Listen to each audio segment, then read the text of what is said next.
नमस्कार दोस्तों, स्वागत है आप सभी का आपके अपने YouTube चैनल में।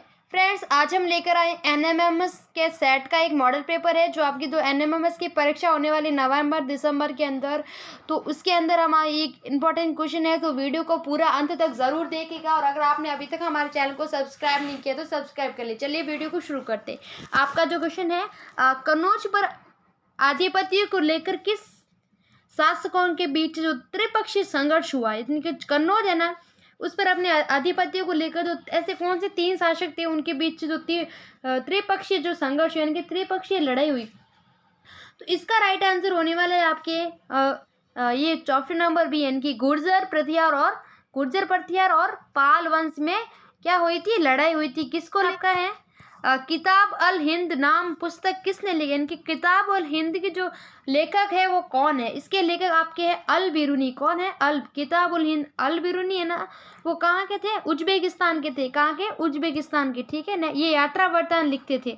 नेक्स्ट है आपका गुलाब वंश के जो संस्थापक है वो कौन है? जो गुलाब वंश के संस्था के कुतुबुद्दीन ऐबक, अलाउद्दीन खिलजी, गयासुद्दीन तुगलक या बलबन। तो इसके जो गुलाम वंश है उसके जो संस्थापक कौन है? वो आपके कुतुबुद्दीन ऐबक होगा। कौन? कुतुबुद्दीन ऐबक ने, जिसने कुतुब मीनार का निर्माण करवाया था। नेक्स्ट है उत्तर मेरूर अभिलेख के अनुसार सभा का सदस्य चुने जाने के लिए उसकी जो योग्यता है वो क्या होनी चाहिए? यानी कि देखिए, आपको ये चार मतलब दिए हुए हैं आपको कथन, उसके अंदर आपको बताना है राइट कौन से होना है। तो इसका जो है ना, चारों सत्य, यानी कि उस व्यक्ति के पास अपना घर होना चाहिए, ठीक है। अभिलेख के अनुसार सभा का सदस्य जो सभा का सदस्य चुना जाता है ना, उसकी क्या क्या योग्यता होनी चाहिए? उसका उम्र 35 से 70 के बीच होनी चाहिए, उससे वेदों का ज्ञान होना चाहिए, उससे ऐसी भूमि का स्वामी होना चाहिए जहाँ से भू राजस्व वसूला जा सकता है, ठीक है फ्रेंड्स। नेक्स्ट आपका है मुगल काल में मनसबदारी व्यवस्था किसके द्वारा लागू की गई? इनकी मुगल काल में जो मनसबदारी व्यवस्था थी वो किनके द्वारा लागू की थी? बाबर, हुमायूं, अकबर या शाहजहां। तो किसने लागू की थी? अकबर ने। किसने की थी? अकबर ने। नेक्स्ट है आपका अकबरनामा पुस्तक जो मुगल वंश के इतिहास के बारे में बताती है, वे लेखक कौन है? जिन अकबरनामा लिखा था वो किसने लिखा था? अबुल फजल ने लिखा था। किसने? अबुल फजल ने, क्योंकि ये इसका दरबारी कवि था अबुल फजल, इसने अकबरनामा की रचना की थी, ठीक है फ्रेंड्स। नेक्स्ट है आपका भारत में सर्वप्रथम कौन से विदेशी यात्री भारत आए, यानी कौन से विदेशी यात्री जो सबसे पहले हम भारत आए थे वो कौन आए थे? पुर्तगाली आए थे। कौन है? जिन्होंने पुर्तगाली ने यहाँ आए थे पहले, ठीक है फ्रेंड्स। नेक्स्ट है इनमें से कौन सा संत निराकार परमेश्वर में विश्वास रखते हैं? इनके ऐसे कौन से संत है जो निराकार परमेश्वर में विश्वास रखते थे? तो तुलसीदास, मीराबाई, कबीरदास या सूरदास। इसका राइट आंसर होगा आपके कबीरदास। क्या थे? निराकार परमेश्वर में विश्वास रखते थे। नेक्स्ट है आपका उचित मिलान करना है। कथकली, कुचिपुड़ी, भरतनाट्यम या ओडिसी। ये आपको नृत्य है, ये इसमें आपको सम्मिलित करना है कि कौन सा किसका हो। यानी कि जो कथकली होगी ना वो आपके केरल का होगा, ठीक है। कुचिपुड़ी आंध्र प्रदेश का होगा, भरतनाट्यम तमिलनाडु का और ओडिसी हो जाएगा उड़ीसा का, ठीक है। नेक्स्ट है आपका मुगल वंश का जो अंतिम शासक कौन था? ये तो बहुत इजी क्वेश्चन है, ये तो सभी को आना चाहिए। जो मुगल वंश का जो अंतिम शासक था, जहांगीर, बहादुर शाह जफर, औरंगजेब या जोहदारा शाह। इन तो इसका राइट आंसर होगा बहादुर शाह जफर थे ना, वो इस मुगल काल के अंतिम अध्यक्ष थे। 1857 के अंदर इन्होंने मतलब क्रांतिकारियों के साथ भाग लिया था, क्रांति मतलब विरोध में, ठीक है। 1773 के रेगुलेटिंग एक्ट के तहत भारत के प्रथम गवर्नर जनरल कौन थे? यानी कि जो 1773 जो रेगुलेटिंग एक्ट था ना, उसमें भारत के प्रथम गवर्नर जनरल कौन थे? वॉरेन हेस्टिंग थे जो इसके गवर्नर जनरल थे। नेक्स्ट है आपका अंग्रेजों ने किस राज्य पर कुशासन का आरोप लगाकर हड़प लिया? यानी ऐसा कौन सा राज्य है जिस पर अंग्रेजों ने कुशासन का आरोप लगाकर हड़प लिया? किसको? अवध को। किसको? अवध को हड़प लिया था कि वहां पे कुशासन हो रहा है, ठीक है। अंग्रेजों ने निम्न में से कौन सी व्यवस्था के अंतर्गत भू राजस्व वसूलने का अधिकार जमींदारों को दिया? रैयतवाड़ी व्यवस्था, स्थायी बंदोबस्त, महालवारी व्यवस्था या रैयवारी या महालवारी दोनों। यानी कि ऐसी कौन सी व्यवस्था थी जब अंग्रेजों ने कहा था कि आपको भू राजस्व वसूलने का अधिकार जमींदारों को दिया गया? इसमें स्थायी बंदोबस्त में किया गया था, ठीक है, दिया गया था। नेक्स्ट है आपका ओणम का त्यौहार किस राज्य में ओणम का त्यौहार है वो किस राज्य में मनाया जाता है? केरला के अंदर ओणम का त्यौहार मनाया। किस राज्य में? केरला, ठीक है। केरल। ठीक है फ्रेंड्स, नेक्स्ट आपका है इनमें से किसकी रचना महात्मा गांधी ने की है? इनकी Bharat Ek Khoj, young India, India wins freedom या अनहैप्पी इंडिया, इनकी किसकी रचना महात्मा गांधी ने की है?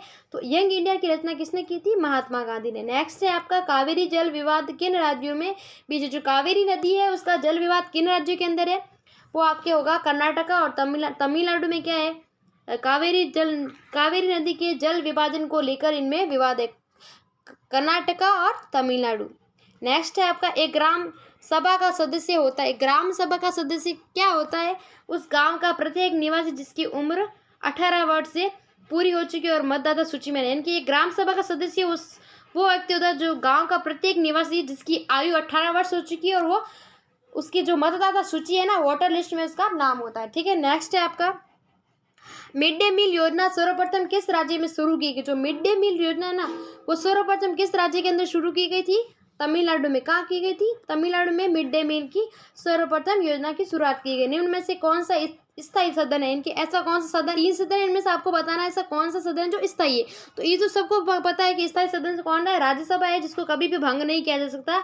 ये क्या होता है? राज्यसभा कौन है? स्थायी सदन। और जो लोकसभा है अस्थायी सदन, ये कि लोकसभा को भंग किया जा सकता है और राज्यसभा के जो सदस्य मतलब सदस्य है हर 2 साल में सेवानिवृत्त होते हैं और 2 साल में नए सदस्य आते हैं। ठीक है, नेक्स्ट टाइम इनमें से कौन सा नंबर महिला हेल्पलाइन नंबर, इनके ऐसा कौन सा नंबर है जो महिला हेल्पलाइन के लिए 1091 है, वो नंबर है महिला हेल्पलाइन के। नेक्स्ट है आपका अमर जीबन किस भारतीय महिला की आत्मकथा है? अमर जीबन है वो किस भारतीय महिला की आत्मकथा है? वो है रास सुंदरी देवी। किसकी है? रास सुंदरी देवी की। नेक्स्ट है आपका संघवाद का अर्थ क्या है? इनके संघवाद का जो अर्थ है वो क्या है? देश में एक से ज़्यादा स्तर की सरकारों का होना, संघवाद। ठीक है, एक देश में एक से अधिक ज़्यादा की स्तरों की जो सरकारें होती है उनमें। ठीक है, नेक्स्ट भारतीय संविधान सभा की प्रथम बैठक आयोजित की गई। इनकी भारतीय जो संविधान सभा की प्रथम बैठक कब शुरू की गई, शुरुआत हुई थी, आयोजित की गई 9 दिसंबर 1946। कब की गई थी? 9 दिसंबर 1946। कितने वर्ष से कम आयु के बच्चों को काम पर रखना कानूनी अपराध है? इनका ऐसा कौन सा मतलब कितने ही वर्ष के बच्चों को काम पर रखना अपराध माना जाता है? तो वो जो है ना, इसका जो राइट आंसर 14 वर्ष से जो कम आयु के बच्चे हैं उनको अगर हम काम पे रखते हैं ना, कोई रखता है काम पे, तो वो क्या एक गैर कानूनी काम है। ठीक है, कानूनी अपराध है, उसको ये क्राइम है और उसको सजा भी मिलती है। ठीक है, नेक्स्ट है आपका राज्यसभा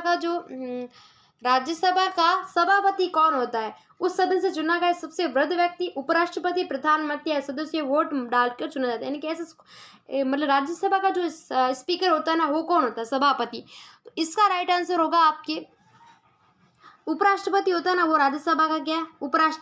सभापति। यानी कि जो उपराष्ट्रपति राज्यसभा का सभापति होता है। लोकसभा के अंदर लोकसभा स्पीकर होते हैं जो चुने जाते हैं। ठीक है, नेक्स्ट है आपका राष्ट्रपति राज्यसभा में कितने सदस्य मनोनीत करता है? राष्ट्रपति है जो राज्यसभा में कितने सदस्य मनोनीत करता है? कितने सदस्य? 12 सदस्य मनोनीत करता है। ठीक है, नेक्स्ट है आपका इनमें से कौन सा कथन आपके सत्य है? इनके ऐसा कौन सा कथन है वो सत्य है? तो इसका राइट आंसर होगा कि जलियांवाला बाग हत्याकांड पंजाब के अमृतसर में स्थित है। ये भी सही। जलियांवाला बाग हत्याकांड 13 अप्रैल 1919 को हुआ था। ये भी सही है क्योंकि ये जलियांवाला हत्याकांड पंजाब में स्थित है, अमृतसर में, और ये कब हुआ था? 13 अप्रैल 1919 को। ठीक है, फिर देखो फ्रेंड्स आगे क्या है कि रॉलेट एक्ट कानून के विरुद्ध इकट्ठे हुए थे। जलियांवाला बाग में सभा का नेतृत्व महात्मा गांधी ने किया था। तो इनके अंदर जो ये तीनों है ना, ये तीनों राइट आंसर। बाकी जलियांवाला बाग हत्याकांड में सभा का नेतृत्व महात्मा गांधी ने नहीं किया था, बाकी ये तीनों सही है। ठीक है, नेक्स्ट है आपका उचित मिलान करें। आपको उचित मिलान करना है। तो देखिए जो जीवन का अधिकार है वो अनुच्छेद 21 के अनुसार आएगा। अस्पता का जो अंत है वो अनुच्छेद 17। उपाधियों का जो अंत है वो अनुच्छेद 18 और भारत की राष्ट्रभाषा है 343, अनुच्छेद 343। ना फ्रेंड्स आज के लिए बस इतना ही। मिलते हैं नेक्स्ट वीडियो में। अगर आपको वीडियो अच्छा लगा तो वीडियो को लाइक करना और चैनल पे नए हो तो चैनल को सब्सक्राइब कर लेना।